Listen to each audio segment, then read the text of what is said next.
ഞാൻ ഇന്നലെ ഒരു വീഡിയോ ഇട്ടില്ലായിരുന്നു, ചക്കയിൽ ഒരു ഈച്ച വന്നിട്ട് മുട്ടയിടുന്നത്. അപ്പോൾ ആ മുട്ട ഞാനൊന്ന് കാണിച്ചു തരാം കേട്ടോ, എത്രത്തോളം ഉണ്ടെന്ന് നോക്കുക. ഇവിടെയായിരുന്നു ഇട്ടത്. ഇതാണ് ആ മുട്ട കേട്ടോ. ഇതെന്തോരുണ്ടെന്ന് ഞാൻ കാണിച്ചു തരാം. ഇന്നത്തെ ഇങ്ങനത്തെ സ്ഥലത്ത് ഇതാക്കിയാലേ കാണുള്ളൂ കേട്ടോ. ഇത് കണ്ടോ, ഇതാണ് ആ മുട്ടകൾ കേട്ടോ.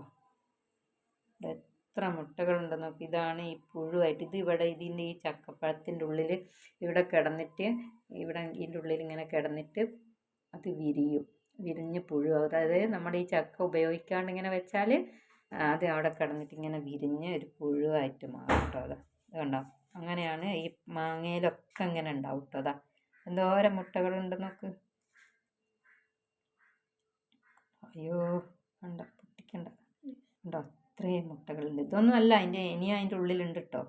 ഇരുന്നങ്ങോട്ട് ഇടുമായിരുന്നു നോക്കുമ്പോൾ കേട്ടോ.